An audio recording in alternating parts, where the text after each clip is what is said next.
بسم اللہ الرحمن الرحیم نحمده ونصلي على رسوله الكريم اما بعد قال الله تبارك وتعالى اعوذ بالله من الشيطان الرجيم بسم الله الرحمن الرحيم لقد كان لكم في رسول الله اسوة حسنة وقال تعالى اعوذ بالله من الشيطان الرجيم بسم الله الرحمن الرحيم وما ارسلناك الا رحمة للعالمين صدق الله العظيم۔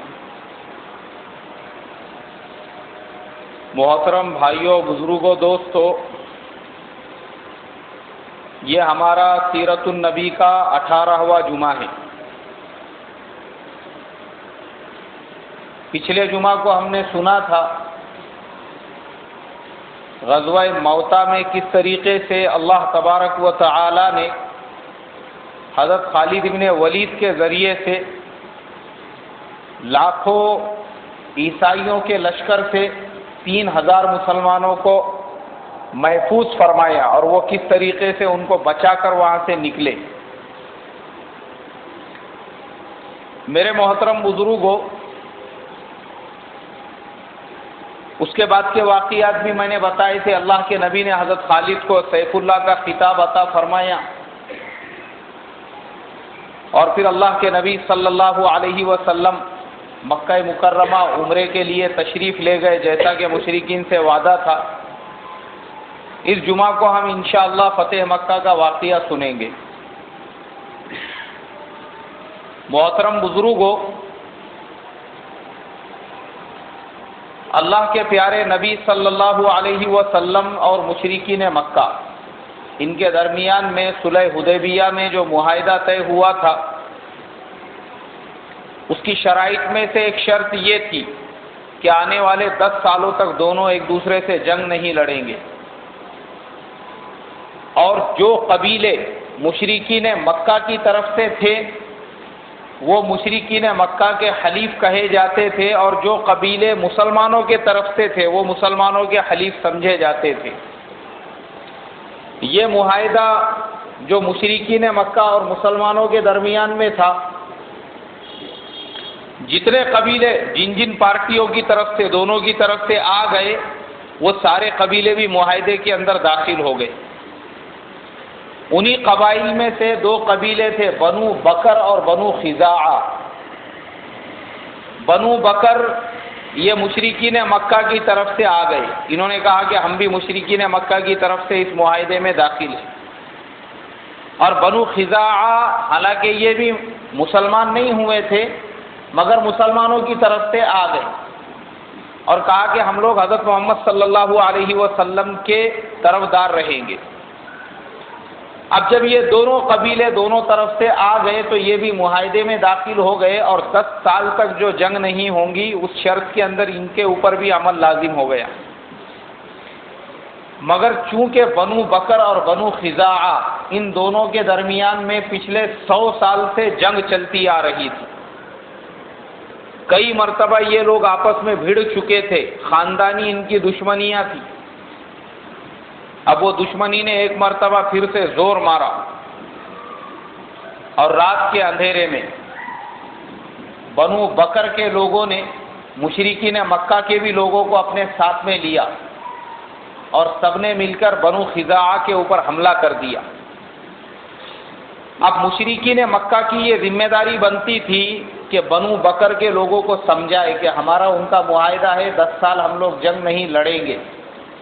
تو بجائے سمجھانے کے بلکہ مشرکین مکہ خود ہتھیاروں کے ساتھ ان کی مدد کرنے کے لیے بنو بکر کے ساتھ میں حملے کے لیے تیار ہو گئے، اور حملے میں برابر کے شریک رہے، اور انہوں نے بھی مل کے ان کے اوپر حملہ کر دیا۔ اب قبیلہ بنو خزاعہ کے لوگ رات کے اندھیرے میں آرام کر رہے تھے، ان کے وہم و گمان میں بھی نہیں تھا کہ ہمارے اوپر ایسا اچانک میں حملہ ہوگا۔ ان کے اوپر حملہ ہو گیا۔ حملہ ہونے کے بعد وہ لوگ روتے چلاتے چیختے ہوئے بیت اللہ کے اندر آئے۔ ان کو یہ لگا کہ کم سے کم جو حدود حرم ہے، یہ لوگ حدود حرم کا احترام کرتے ہوئے ہمارے اوپر حملہ نہیں کریں گے اور جنگ سے باز رہیں گے۔ مگر نہ بنو بکر والوں کو رحم آیا اور نہ ہی مشرکین مکہ کو. دونوں نے مل کر بنو خزاعہ کے 30 لوگوں کو ذبح کر دیا، قتل کر دیا، وہ بھی بیت اللہ کے اندر، وہ بھی حدود حرم کے اندر. اور ان کو یہ لگنے لگا کہ مدینہ یہاں سے میلوں دور ہے، مدینے میں کون اللہ کے نبی کو اطلاع دے گا، کون بتائے گا. ان کے وہم و گمان میں بھی یہ بات نہیں آئی. مگر رسول پاک صلی اللہ علیہ وسلم تہجد کی نماز کے لیے اٹھے اور آپ صلی اللہ علیہ وسلم تہجد کا وضو فرمانے لگے تو اچانک رسول پاک صلی اللہ علیہ وسلم کھڑے ہو گئے. حضرت میمونہ رضی اللہ تعالی عنہا آپ کی زوج محترمہ وہ وہاں پر موجود تھی. ام المومنین حضرت میمونہ رضی اللہ تعالی عنہا نے کہا کہ حضور کیا ہو گیا، آپ ادھورا وضو چھوڑ کر کھڑے ہو گئے. آپ نے فرمایا میمونہ تیری قوم نے بغاوت کی، تیری قوم نے غداری کی، تیری قوم نے بد عہدی کی، وعدے کو توڑ دیا. بولے حضور کیا ہوا؟ آپ صلی اللہ علیہ وسلم نے فرمایا مشرکین مکہ اور بنو بکر نے مل کر بنو خزاعہ پہ حملہ کر دیا اور بیت اللہ کی حرمت کو پامال کر دیا، بیت اللہ میں لا کے ان کے مردوں کو ذبح کیا. اب میرے محترم بزرگوں، جب مشرکین مکہ اور بنو بکر ان لوگوں نے معاہدہ توڑ دیا تو اب اللہ کے نبی صلی اللہ علیہ وسلم کے اوپر لازم تھا کہ حضور صلی اللہ علیہ وسلم مسلمانوں کو ساتھ میں لے جا کر مشرکین مکہ اور بنو بکر والوں کو اس وعدہ خلافی اور بد عہدی اور غداری کی سزا دیتے. مگر اللہ کے نبی انتظار کرنے لگے، اس لیے کہ وحی کے ذریعے سے تو حضور کو معلوم ہو گیا، اور پھر آپ صلی اللہ علیہ وسلم نے فجر کی نماز میں مسلمانوں کے سامنے بھی اعلان کیا، مسلمانوں مشرکین مکہ نے بد عہدی کی ہے. صحابہ نے پوچھا کہ حضور کیا ہوا؟ پھر آپ نے پورا قصہ مسلمانوں کو سنائے. حالانکہ ابھی وہ واقعہ تازہ تھا. بدیل ابن ورقہ جو بنو خزاعہ کے سردار تھے، وہ اور کچھ لوگوں کو لے کر اللہ کے نبی صلی اللہ علیہ وسلم کی خدمت میں مدینہ منورہ کے لیے روانہ ہوئے تاکہ حضور صلی اللہ علیہ وسلم کو پورے حالات سے آگاہ کر سکے. آئے وہ مسجد نبوی میں، سارے مسلمان ان کے اطراف میں جمع ہو گئے. رو کر انہوں نے اپنی داستان سنائی اور کہا کہ حضور ہمارے عورتوں کی حرمت کو پامال کیا گیا، ہمارے بچوں کو ذبح کیا گیا، ہمارے مردوں کو ذبح کیا گیا اور بیت اللہ کی حرمت کو بھی پامال کیا گیا. صحابہ اکرام رضوان اللہ تعالی علیہم اجمعین کی تلواریں باہر نکل گئی. حضور نے کہا نہیں، ابھی رکو، مشرکین مکہ کو ان کے کیے کی سزا ملے گی، لیکن ابھی رکو. اب ابو سفیان جو تھا یہ پورے مکے کا سردار تھا مشرکین کا. اس کو جب پتہ چلا کہ بنو خزاعہ کے لوگ مدینہ پہنچ چکے ہیں تو بہت فکر مند ہوا، پریشان ہوا کہ اگر میں فوراً مدینہ جا کے اللہ کے نبی صلی اللہ علیہ وسلم کی خدمت میں نہیں پہنچوں گا، حضور سے بات نہیں کروں گا اور معاہدے کو آگے نہیں بڑھاؤں گا تو ہو سکتا ہے مسلمان مکے کے اوپر حملہ کر دے. اس لیے بہتر یہ ہے کہ مسلمان مدینہ چھوڑ کے باہر نکلے، میں ہی مدینہ چلے جاتا ہوں. اب ابو سفیان روانہ ہوا مکے سے، اور روانہ ہونے کے بعد میں پہنچا مدینے میں. حضور صلی اللہ علیہ وسلم سے ملاقات کرنے سے بہتر پہلے اس نے یہ سمجھا کہ میں حضرت ابو بکر صدیق رضی اللہ تعالیٰ عنہ سے بات کر کے ان کو اپنا تائید کرنے والا بنا لوں، حضرت عمر سے بات کر لوں، حضرت علی سے بات کر لوں. اور اس نے ویسا ہی کیا. حضرت ابو بکر سے بات کی، انہوں نے اس کو کوئی رسپانس نہیں دیا. حضرت عمر سے بات کرنے کی کوشش کی، انہوں نے بھی کوئی رسپانس نہیں دیا.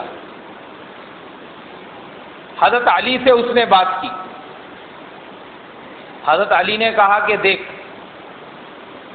میں تجھے ایک رائے دیتا ہوں، اللہ کے نبی سے بات کرنا، اگر حضور نے تیری بات کو قبول کیا تو ٹھیک، اور اگر نہیں قبول کیا تو مسجد میں کھڑے رہ کر پورے مسلمانوں کے سامنے یہ اعلان کرنا کہ میں مکے سے یہاں پہ معاہدے کی میعاد بڑھانے کے لیے آیا ہوں اور میں وہ بڑھا کے جا رہا ہوں۔ اس نے کہا ٹھیک ہے۔ اب ابو سفیان کی خود کی ایک بیٹی جن کا نام حضرت ام حبیبہ رضی اللہ تعالی عنہا تھا، وہ حضور صلی اللہ علیہ وسلم کے نکاح میں تھی، یعنی رشتے کے اعتبار سے ابو سفیان وہ حضور صلی اللہ علیہ وسلم کا خسر بھی ہوتا تھا۔ تو ابو سفیان نے یہ سوچا میں مدینے میں آیا ہوا ہوں، مسلمانوں سے مل رہا ہوں، صحابہ سے ملاقات کر رہا ہوں، چلو میں جا کے اپنے بیٹی سے بھی ملاقات کرتا ہوں۔ اب گئے بیٹی سے ملنے کے لیے، تو زمین کے اوپر گدا بچھا ہوا تھا۔ حضرت ام حبیبہ رضی اللہ تعالی عنہا نے اس گدے کو لپیٹا اور باپ سے کہا رکو رکو، اس پہ مت بیٹھو، اس کو لپیٹ کے بازو میں رکھ دیا اور پھر کہا کہ آپ بیٹھو۔ تو ابو سفیان سوچنے پہ مجبور ہو گیا، کہنے لگا کہ بیٹی یہ بات میرے سمجھ میں نہیں آئی، جب لوگوں کے گھر میں کوئی مہمان آتا ہے لوگ اس کو بیٹھنے کے لیے چٹائی بچھاتے ہیں، اس کو بیٹھنے کے لیے گدا بچھاتے ہیں، مگر تو نے بچھے ہوئے گدے کو لپیٹ کے کونے میں رکھ دیا اور مجھے زمین پہ بیٹھنے کے لیے کہہ رہی ہو، کیا بات ہے؟ کیا یہ گدا اس لائق نہیں ہے کہ میں اس کے اوپر بیٹھ سکوں، یا میں اس لائق نہیں ہوں کہ اس گدے کے اوپر بیٹھ سکوں؟ حضرت ام حبیبہ رضی اللہ تعالی عنہا نے کہا ابا جان، آپ اس لائق نہیں ہیں کہ اس گدے کے اوپر بیٹھ سکو، وہ جو بسترا ہے وہ دونوں جہانوں کے سردار حضرت محمد صلی اللہ علیہ وسلم کا بستر ہے، اور آپ کفر کی گندگی میں ابھی بھی گندگی کے اندر پوری طرح سے لپت ہو۔ میں نہیں چاہتی کہ وہ رسول پاک صلی اللہ علیہ وسلم کے اس نورانی بستر کے اوپر آپ کے گندے پیر پڑے، اس کے لیے میں نے وہ بستر کو لپیٹ کے بازو میں رکھ دیا۔ ابو سفیان کہنے لگا بیٹی، ہم لوگوں سے دور ہو کر تیرے اخلاق بدل چکے ہیں۔ اس واقعے سے ہم کو یہ سبق ملتا ہے کہ ہمارے زمانے کی عورتیں اور بیویاں بھی اپنے شوہروں کی اتنی ہی عزت کرے، اپنے باپ سے زیادہ، اپنے والدین سے، اپنے رشتہ داروں سے زیادہ۔ تو ہمارے سماج میں یہ طلاق کے جو دن بدن مسائل چل رہے ہیں، مجھے لگتا ہے یہ پورے مسائل خود بخود ختم ہو جائیں گے، جو حضرت ام حبیبہ نے کیا۔ تو شوہر کی ویسی عزت، شوہر کا ویسا مقام اور شوہر کا ویسا مرتبہ عورت کی نظر میں ہونا ضروری ہے۔ اس کی نظر میں اس کے بھائیوں سے زیادہ، اس کے رشتہ داروں سے زیادہ، اس کے ماں باپ سے زیادہ اگر کسی کا مقام اور مرتبہ ہونا چاہیے تو وہ اس کے شوہر کا ہونا چاہیے۔ کہ حضرت ام حبیبہ نے بچھے ہوئے بستر پہ اپنے سگے باپ کو بیٹھنے نہیں دیا، صرف اس لیے کہ وہ بسترا ان کے شوہر کا تھا، اور باپ غصے میں بیٹی کے گھر سے باہر نکل گیا۔ اب ابو سفیان نے ویسا ہی کیا، حضور کی خدمت میں گیا تو حضور صلی اللہ علیہ وسلم نے بھی اس کو کوئی رسپانس نہیں دیا، کوئی بات چیت نہیں کی۔ تو وہ آیا مسجد نبوی میں اور کھڑے رہ کر زور سے اعلان کیا اور کہا کہ مسلمانوں، میں مکے سے یہاں پر ہمارے اور تمہارے درمیان میں جو معاہدہ ہوا تھا اس کی میعاد بڑھانے کے لیے آیا ہوا ہوں، اور میں وہ بڑھا کے جا رہا ہوں۔ اب جب یہ مکے میں واپس لوٹا تو مکے والوں نے پوچھا کہ بھائی تو نے کیا کیا؟ اس نے کہا کہ کوئی مجھ سے بات کرنے کے لیے تیار نہیں تھا۔ حضرت ابو بکر سے بات کرنے کی کوشش کی، انہوں نے بات نہیں کی۔ حضرت عمر نے بات نہیں کی۔ حضرت علی کے پاس گیا تو انہوں نے یہ مشورہ دیا۔ لوگوں نے کہا کہ علی نے تیرے ساتھ میں تمسخر اور مذاق کیا۔ ارے دنیا میں ایسے بھی کہیں پہ معاہدے بڑھائے جاتے ہیں کہ تو نے مسجد میں جا کے اعلان کیا اور واپس آ گیا، ایسے سے معاہدے نہیں بڑھتے ہیں۔ ان کی بھی رضامندی اس کے اندر ضروری ہے. اب ابو سفیان اپنی بات کے اوپر اور بھی زیادہ شرمندہ اور پشیمان ہو گیا. ادھر اللہ کے نبی صلی اللہ علیہ وسلم نے صحابہ سے مشورہ کیا کہ کیا کرنا چاہیے. صحابہ نے کہا کہ حضور وہی کرنا چاہیے جو ہم کو کرنا چاہیے کہ بنو خزاعہ کا جو قتل عام انہوں نے کیا ہے ان کو اگر ان کے غداری کی سزا نہیں دی جائے گی تو مشرکین مکہ کے حوصلے اور ہمت اور بڑھ جائیں گے. انہوں نے معاہدہ توڑا ہے اور اس زمانے کے اندر عرب میں غداری اور معاہدہ توڑنے کی سزا صرف موت تھی، اس کے علاوہ کوئی سزا نہیں تھی. اور جو قبیلہ غداری کرتا تھا یا معاہدہ توڑتا تھا بعد میں اس کی طرف سے کوئی نہیں آتا تھا. لوگ کہتے تھے بھائی تم نے غداری کی ہے ہم تمہارا ساتھ نہیں دیں گے. اب اللہ کے نبی صلی اللہ علیہ وسلم نے 10,000 صحابہ کی ایک جماعت تیار کی. اسلام کی تاریخ میں یہ پہلی مرتبہ اتنا بڑا لشکر تھا اور تیاری کی مکے کے اوپر حملہ کرنے کی. لیکن حضور نے سب سے کہہ دیا کہ یہ بات کوئی کسی سے ذکر نہیں کرے گا، کوئی کسی سے نہیں کہے گا، اپنے مکے کے کسی رشتہ داروں کو نہیں بلکہ مدینے کے باہر یہ بات نکلنا نہیں چاہیے، آپ لوگوں کے درمیان میں ہی رہے. مگر ایک صحابی ایسے تھے ان کا نام تھا حضرت حاتب ابن ابی بلتعہ رضی اللہ تعالیٰ عنہ. ان کا خاندان، ان کا اہل و عیال، ان کے بیوی بچے وہ سب مکے میں ہی تھے. انہوں نے ایک چٹھی لکھی اور اس کو ایک عورت کے ہاتھ سے مکے کی طرف روانہ کیا اور کہا کہ یہ میرے خاندان والوں کو دے دینا کہ حضور صلی اللہ علیہ وسلم بہت بڑا حملہ مکے کے اوپر کرنے والے ہیں، اس سے پہلے تم لوگ مکہ چھوڑ کے کہیں اور چلے جاؤ. اب وہ عورت نکلی چٹھی لے کر تو دیکھو اللہ کے نبی صلی اللہ علیہ وسلم کا معجزہ. حضور صلی اللہ علیہ وسلم کو معلوم نہیں، کسی صحابی کو معلوم نہیں، پھر بھی اللہ کے نبی کو اللہ نے اطلاع دی کہ آپ کا جو راز ہے وہ راز ایک عورت لے کے مکے کی طرف جا رہی ہے. حضور صلی اللہ علیہ وسلم نے فوراً حضرت علی اور حضرت زبیر ان دونوں کو روانہ کیا، جاؤ جا کے اس عورت کو پکڑ کے لے کر آ جاؤ. اب وہ دونوں نکلے مکے کے راستے پر، تھوڑے دور نکلے. جب دور پہنچے تو دیکھا ایک اکیلی عورت وہ مکے کی طرف جا رہی ہے. انہوں نے اس کو روکا، اس کا پورا سامان چیک کیا، اس کی سواری چیک کی، اس کے سامان کو چیک کیا، ایک ایک چیز اچھی طرح سے دیکھی. لیکن وہ جو خط تھا اللہ کے نبی صلی اللہ علیہ وسلم نے جس کے بارے میں بتایا تھا وہ ان کو نہیں ملا. حضرت علی نے فرمایا ایسا ہو ہی نہیں سکتا کہ اللہ کے نبی صلی اللہ علیہ وسلم فرمائے اور حضور صلی اللہ علیہ وسلم کی فرمائی ہوئی جو بات ہے وہ بات جھوٹ ثابت ہو. یہ بات تو حق ہے کہ اس عورت کے پاس میں خط ہے، وہ چاہے کہیں پر بھی ہو، وہ خط تو اس کو نکال کر دینا پڑے گا. انہوں نے اس عورت کو ڈرایا، دھمکایا، اس سے کہا کہ دیکھ تو جو جاسوسی والا خط لے کر جا رہی ہے اس کے بارے میں اللہ کے نبی کو پتہ چل چکا ہے.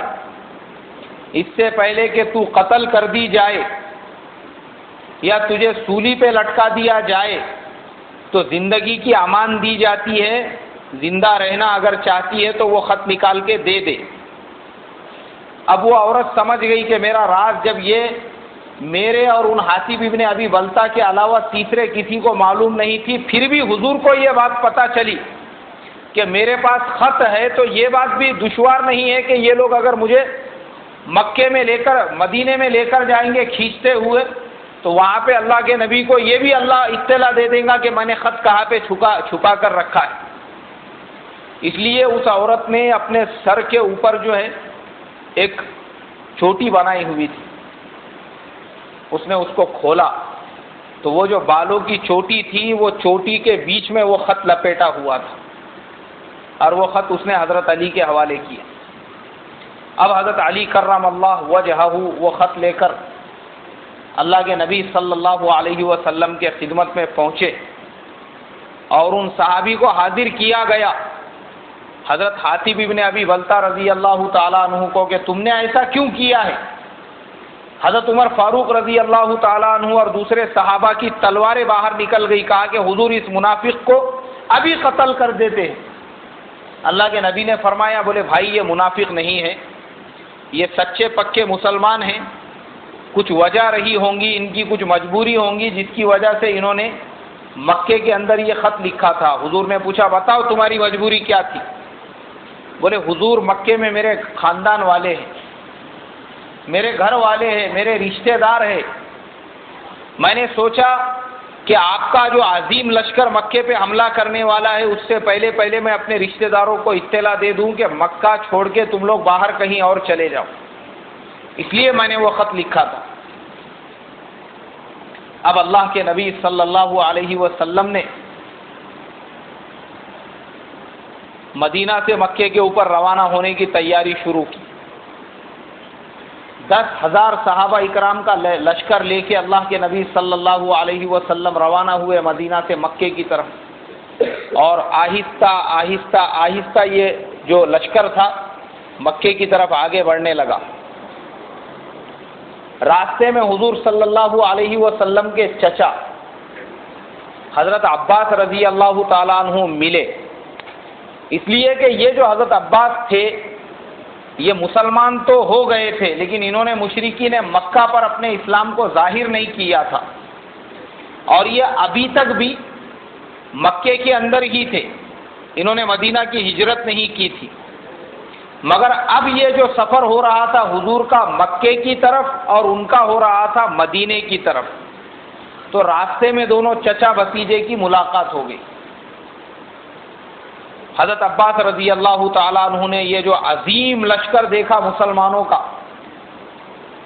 تو سمجھ گئے کہ اب تو مکے والے وہ بچنے والے نہیں ہیں۔ انہوں نے اپنے گھر کی جو مستورات تھی ان کو مدینے کی طرف روانہ کر دیا اور خود حضور صلی اللہ علیہ وسلم کے لشکر میں شامل ہو گئے۔ اب یہ لشکر پہنچا مکے کے بالکل قریب۔ اب مرہ الزہران بول کر ایک مقام ہے، وہاں پہ جب اس لشکر نے پڑاؤ ڈالا تب بھی مکے والوں کو یہ پتہ نہیں تھا کہ یہ مسلمانوں کا لشکر ہے۔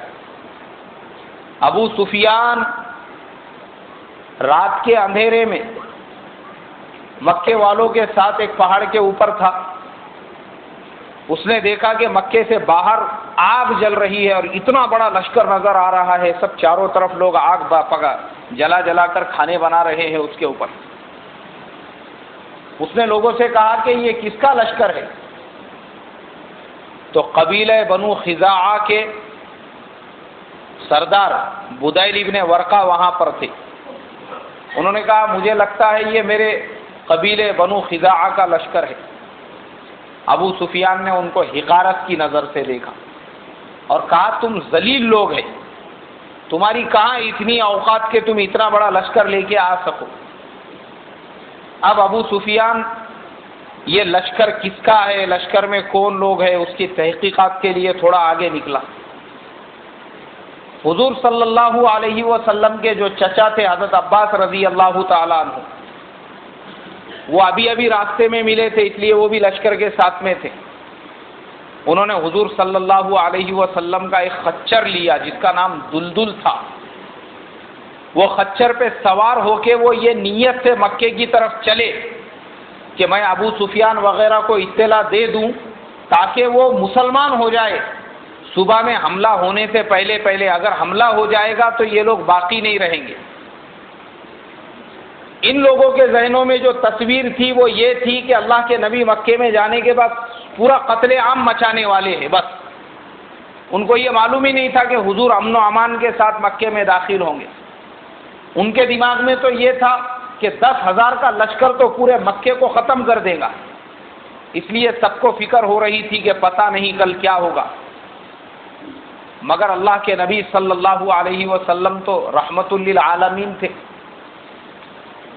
اس لیے عباس رضی اللہ تعالیٰ عنہ وہ حضور کے خچر پہ مکے کی طرف جب بڑھنے لگے تو راستے میں ابو سفیان مل گیا ان سے. اب ابو سفیان نے حضرت عباس سے پوچھا، ارے عباس تم کہاں پر جا رہے ہو؟ بولے میں تیری طرف ہی آ رہا تھا. میری طرف؟ بولے ہاں، یہ جو لشکر نظر آ رہا ہے یہ مسلمانوں کا لشکر ہے جو کل مکے کے اوپر حملہ کرنے والا ہے. جیسے ہی ابو سفیان نے یہ سنا تو اس کے ہوش اڑ گئے. اس کو یقین نہیں آیا اس بات کے اوپر کہ اتنا بڑا لشکر. اس نے کہا کیا کہہ رہے ہو؟ بولے ہاں، حضرت محمد صلی اللہ علیہ وسلم اور دوسرے لوگ بھی ہیں. تیرے لیے بہتری اسی میں ہے، ابھی اسی وقت تو چل اور چل کے حضرت محمد صلی اللہ علیہ وسلم کے ہاتھ پر کلمہ پڑھ لے، مسلمان ہو جا. اگر تو مسلمان ہو جاتا ہے تو یہ میری ذمہ داری ہے، میں تجھے حضرت محمد صلی اللہ علیہ وسلم سے امان دلا دوں گا. اور دیکھ اگر تو مسلمان نہیں ہوتا ہے تو پھر آنے والے حالات وہ اور زیادہ مشکل اور دشوار ہوں گے. اب ابو سفیان جو تھا وہ تھوڑی دیر سوچنے لگا، کہنے لگا مجھے صبح تک کا وقت دو. حضرت عباس نے کہا صبح تک کا وقت نہیں ہے، صبح تک بہت دیر ہو جائیں گی کیونکہ صبح تو یہ لوگ حملہ کرنے والے. ابو سفیان نے رضامندی ظاہر کی، ٹھیک ہے میں تیار ہوں. اب حضرت عباس رضی اللہ تعالیٰ عنہ وہ ابو سفیان کو لے کر پہنچے حضور پاک صلی اللہ علیہ وسلم کی خدمت میں، تو وہاں پہ اکابر صحابہ بھی موجود تھے. ان اکابر صحابہ میں حضرت عمر فاروق رضی اللہ تعالیٰ عنہ کی ملاقات تھوڑا پہلے ہی ہو گئی تھی. تو حضرت عمر نے جیسے ہی ابو سفیان کو دیکھا اپنی تلوار نکال کے اس کو قتل کرنے کے لیے اس کے پیچھے دوڑنے لگے. حضرت عباس نے حضرت عمر کو روکا اور کہا کہ دیکھو یہ میری امان میں ہے، تم ان کو قتل نہیں کر سکتے. مگر حضرت عمر ماننے والے نہیں تھے، وہ بس موقع کی تلاش میں تھے. یہ جیسے ہی حضور کی خدمت میں پہنچے پھر حضرت عمر نے تلوار نکالی اور پھر حملہ کرنا چاہا. تو حضور نے کہا عمر رک جاؤ، پہلے ہم ان سے بات کریں گے کہ یہ کیا بولنا چاہتے ہیں، کیا کہنا چاہتے ہیں. اللہ کے نبی صلی اللہ علیہ وسلم نے ابو سفیان سے پوچھا کس لیے آئے ہو؟ بولے حضور میں مسلمان ہونا چاہتا ہوں. حضرت عمر نے واپس سے تلوار باہر نکالی اور پھر قتل کرنا چاہا. حضور نے کہا کہ عمر تمہیں کس بات کی جلدی اور گڑبڑ ہے؟ اگر ابو سفیان تمہارے قبیلے کا آدمی ہوتا تو شاید تم اتنی عجلت نہ دکھاتے. حضرت عباس نے کہا کہ تم رک جاؤ. حضرت عباس کو حضرت عمر جو ہے حضرت عباس کی بہت زیادہ عزت کرتے تھے، اس لیے حضرت عمر نے حضرت عباس سے کہا تھا کہ عباس تمہارے مسلمان ہونے سے مجھے میرے باپ کے مسلمان ہونے سے زیادہ خوشی ہے. بولے وہ کیوں؟ وہ اس لیے کہ اگر تم مسلمان ہوں گے تو اللہ کے نبی صلی اللہ علیہ وسلم کو خوشی ہوگی، اس لیے مجھے بھی اس بات کی خوشی ہوگی. تو حضرت عباس رضی اللہ تعالیٰ عنہ حضرت عمر رضی اللہ تعالیٰ عنہ کو جب منع کرنے لگے، روکنے لگے، تو انہوں نے یہ کہا. اب اللہ کے نبی صلی اللہ علیہ وسلم نے ابو سفیان سے کہا اور کیا چاہتے ہو؟ بولے میں امان چاہتا ہوں. اللہ کے نبی نے کہا ٹھیک ہے ہم نے تم کو امان دے دی اور ابو سفیان کو روانہ کر دیا. حضرت عباس نے حضور سے کہا کہ حضور ابھی کل آپ کیا کرنے والے ہیں؟ آپ نے فرمایا کہ ہمارا لشکر مکے میں چاروں راستوں سے داخل ہوگا، لیکن ہم لوگ ان تمام لوگوں کو امان دے دیں گے جو حرم کے اندر آ جائیں گے بیت اللہ کے پاس. تو حضرت عباس نے کہا کہ حضور میری رائے یہ ہے کہ ان لوگوں کو بھی امان دے دو جو ابو سفیان کے گھر میں رہیں گے، اس لیے کہ ابو سفیان مکے کا سردار ہے، اس سے اس کی تھوڑی سی حوصلہ افزائی ہوں گی، ہمت افزائی ہوں گی اور اسلام کا فائدہ ہوگا کہ زیادہ سے زیادہ لوگ ایمان میں داخل ہوں گے. اللہ کے نبی نے کہا ٹھیک ہے تمہاری وہ بات بھی منظور ہے. اور پھر جب دوسرے دن اللہ کے پیارے نبی صلی اللہ علیہ وسلم نے مکے کے چاروں راستوں سے 10,000 کا لشکر تھا، اس کو کئی حصوں میں تقسیم کر دیا اور الگ الگ وادیوں سے وہ جو لشکر تھا وہ مکے کے اندر تلواریں اور جھنڈے لے کر جو ہے داخل ہونے لگا۔ اب مشرکین مکہ کے اوپر جو ہے ایک خوف طاری ہو گیا، ڈر طاری ہو گیا، لوگوں کو لگنے لگا اب یہ مسلمان جن کو ہم نے بدر میں ستایا، جن کو ہم نے احد میں ستایا، خندق میں جا کر گھیرا، پوری زندگی ان کو تکلیفیں دی، یہ مسلمان تو ہم کو چھوڑنے والے نہیں ہیں۔ اس لیے ایک نوجوان صحابی وہ جوش جوش میں کہنے لگے کہ آج تو بدلے کا دن ہے۔ اللہ کے نبی صلی اللہ علیہ وسلم نے کہا یہ کس نے کہا؟ بولے انہوں نے کہا، حضور نے کہا کہ ان کے ہاتھ میں سے جھنڈا لے لو۔ ان کے ہاتھ میں سے جھنڈا لے کے ایک دوسرے صحابی کو دے دیا اور کہا کہ آج کسی سے بدلہ نہیں لیا جائے گا، اور کہا لا تثریب علیکم الیوم، اے مشرکین مکہ آج تم سب آزاد ہو، تم سے کوئی بدلہ نہیں لیا جائے گا۔ اذهبوا فانتم الطلقاء، جاؤ، جو حرم میں چلا گیا اس کو امان مل گیا، جو ابو سفیان کے گھر میں چلا گیا اس کو بھی امان مل گیا، جو اپنے گھر میں رہا اور دروازہ بند کر دیا اس کو بھی امان مل گیا، یا بغیر ہتھیار کے کوئی راستے میں کھڑا ہوا ملا تو اس کو بھی امان مل گیا، جاؤ آج تم سب آزاد ہو۔ یہ اللہ کے نبی صلی اللہ علیہ وسلم کے اخلاق دیکھ کر مکہ کے لوگ ٹوٹ پڑے حضور صلی اللہ علیہ وسلم پر۔ حضور کوہ صفا کے پہاڑ پہ جا کے بیٹھ گئے اور پھر مکہ کے لوگ ایسے ٹوٹ گئے اللہ کے نبی کے اوپر ایمان میں داخل ہونے کے لیے۔ سب لوگ جوق در جوق مسلمان ہونے لگے، عورتیں بھی مسلمان ہونے لگی۔ اللہ کے نبی نے حضرت عمر کو ایک طرف بٹھایا عورتوں کو کلمہ پڑھانے کے لیے، اور مردوں کو حضور صلی اللہ علیہ وسلم کلمہ پڑھانے لگے۔ ایک ہی دن کے اندر پورا کا پورا جو 100% مکہ تھا وہ ایمان میں داخل ہو گیا۔ یہ تھے حضور کے اخلاق۔ اب حضور اگر جنگ کرتے، مکے میں قتل عام مچاتے تو کس کا فائدہ ہوتا تھا؟ لیکن اس کا فائدہ یہ ہوا کہ 100% جو عرب تھا وہ 101% مسلمان بن گیا۔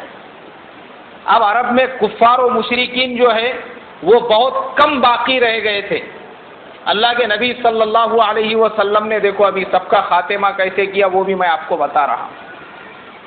حضور نے فرمایا کہ سب سے پہلے بیت اللہ جس میں 360 بت رکھے ہوئے ہیں، ان بتوں کو توڑ دو۔ وہ بتوں کو توڑ دیا گیا۔ اس کے بعد حضور نے فرمایا کہ بیت اللہ کی دیواروں پہ جو تصویریں بنائی گئی ہے، بیت اللہ کی دیواروں پہ فوٹو بنائے ہوئے تھے دیوی دیوتاؤں کے، حضور نے فرمایا اس کو بھی دھو لو۔ صحابہ اکرام اس کو بھی رگڑ رگڑ کے اس کو نکالنے لگے۔ اسی لیے میرے محترم بزرگوں، ہمارے شریعت کے اندر اپنے گھر میں بھی کسی بزرگ کی، کسی اللہ والے کی فوٹو لگانا وہ حرام اور ناجائز ہے اور کھلا ہوا شرک ہے، اسی لیے فوٹو گھر کے اندر لگانا حرام۔ تو اللہ کے نبی صلی اللہ علیہ وسلم نے بیت اللہ کی دیواروں کو رگڑ رگڑ کے اس کے اوپر جو تصویریں بنی ہوئی تھیں ان کو دھونے کا حکم دے دیا، اور وہ 360 بت جو بیت اللہ میں رکھے ہوئے تھے ان کو بھی توڑنے کا حکم دے دیا۔ اور بڑے بڑے جو بت تھے، لات، عزا، منات، حبل، ان کے بڑے بڑے مندر تھے۔ حبل کا مندر طائف میں تھا۔ اللہ کے نبی صلی اللہ علیہ وسلم نے عزا کا جو مندر تھا اس کو توڑنے کے لیے خالد ابن ولید کو روانہ کیا، حضرت سعد کو ایک جگہ روانہ کیا، اور حضرت عمرو ابن عاص کو حبل کا مندر توڑنے کے لیے روانہ کیا۔ حضرت خالد ابن ولید رضی اللہ تعالیٰ عنہ پہنچے تو انہوں نے وہ جو عزا تھا ایک ہی وار کے اندر اس کو پاش پاش کر دیا۔ وہ خدا جس کی لوگ پرستش کیا کرتے تھے اس کو ایک تلوار کی ضرورت پڑی جس کے اندر وہ ریزہ ریزہ ہو گیا۔ اس کے مندر کو بھی مسمار کر دیا اور آگ لگا دی۔ حضرت عمرو ابن عاص جب وہاں پر پہنچے تو وہاں کے لوگ سب تلواریں لے کے سامنے کھڑے ہو گئے اور کہا کہ یاد رکھو حبل ہمارا اتنا بڑا خدا ہے، اگر تم اس سے دشمنی مول لو گے یا اس کو توڑنے کا ارادہ کرو گے، تم اس کے قریب بھی اگر جاؤ گے تو زمین میں زلزلے آئیں گے، آسمان سے آگ برسے گی، طوفان آئیں گے، اور دنیا ختم ہو جائیں گی۔ حضرت عمرو بن عاص رضی اللہ تعالیٰ عنہ آگے بڑھے، انہوں نے ایسا وار کیا اس حبل کے اوپر کہ اس حبل کے بھی ٹکڑے ٹکڑے کر دیے، پاش پاش کر دیا اس کو، اس کے ریزہ ریزہ بنا دیا، اس کے مندر کو بھی توڑ دیا، مسمار کر دیا، زمین سے اس کے نام و نشان کو بھی ختم کر دیا، نہ وہاں پہ کوئی زلزلہ آیا، نہ آسمان سے آگ برسی، کچھ بھی نہیں ہوا۔ پھر حضرت عمرو بن عاص نے ان لوگوں سے کہا کہ لوگوں، یہ تھا تمہارا خدا جس کے بارے میں تمہارا یہ عقیدہ تھا، اگر اس کو توڑا جائے گا تو زمین میں زلزلے آئیں گے، کوئی زلزلہ نہیں آیا۔ اس لیے دیکھو، ایک اللہ کی ذات کو قبول کر لو تو وہ سارا قبیلہ بھی جو ہے ایمان میں داخل ہو گیا۔ اب یہ تمام صحابہ جو مختلف جگہ پہ بڑے بڑے اس زمانے کے بت تھے، ان کو توڑنے کے لیے گئے، یہ بھی مکے کی طرف واپس لوٹے اور سارے لوگ ایمان میں داخل ہو گئے۔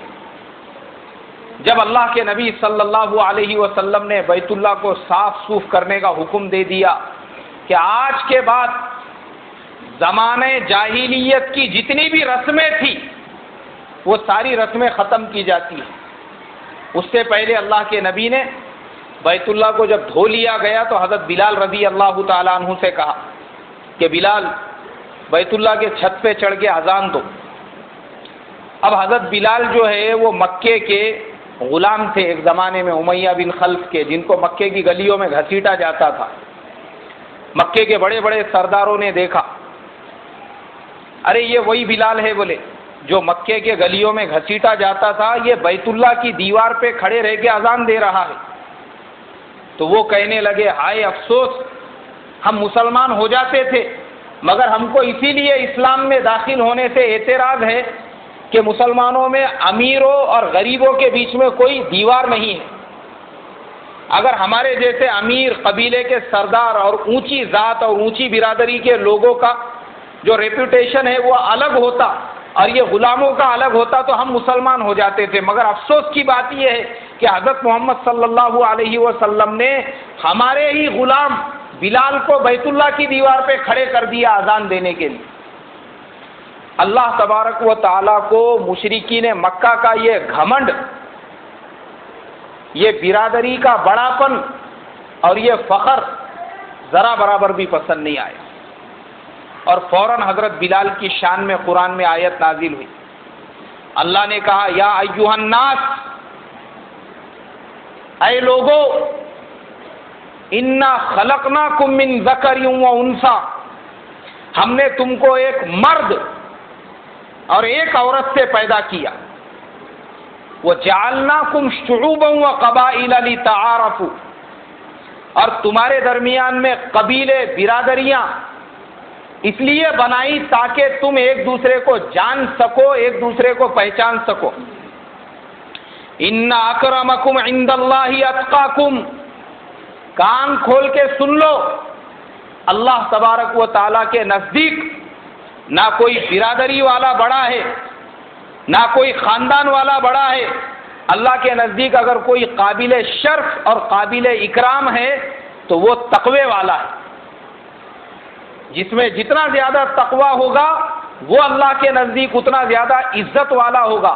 اللہ کے نزدیک یہ نہیں دیکھا جاتا ہے یہ شیخ ہے، یہ سید ہے، یہ پٹھان ہے، یہ تمولی ہے، یہ عطار ہے، یہ منیار ہے، یہ باغبان ہے، یہ قریشی ہے، کون سی ذات ہے، کون سی برادری ہے۔ اللہ کے نزدیک برادریوں کی کوئی حیثیت ہی نہیں ہے۔ اس کے لیے ہمارے اسلام میں بھی ہمارے درمیان میں جو نکاح بھی ہوتے ہیں، کسی بھی مسلمان کے ساتھ میں کوئی بھی مسلمان نکاح کر سکتا ہے۔ برادری، رشتہ داری، یہ اس کی کوئی قید نہیں ہے کہ شیخ ہے تو اس نے شیخ سے ہی نکاح کرنا، سید ہے تو سید سے ہی کرنا، باغبان ہے تو اس نے باغبان برادری میں ہی کرنا، قریشی ہے تو قریش میں ہی کرنا۔ اسلام کے اندر ایسی کوئی حد نہیں ہے۔ اللہ نے فرمایا مسلمان ہونا شرط ہے، اور کہا کہ اللہ کے نزدیک سب سے زیادہ تقوی والا وہ، سب سے زیادہ عزت والا وہ ہے جو سب سے زیادہ تقوی والا ہے۔ اب میرے محترم بزرگوں، فتح مکہ کے بعد سب سے بڑا جو حادثہ پیش آیا وہ غزوہ حنین کا ہے۔ اس کا ڈیٹیل میں واقعہ انشاءاللہ اگلے جمعہ کو بیان ہوگا، جن کی سنتیں باقی ہے وہ پڑھ لیں۔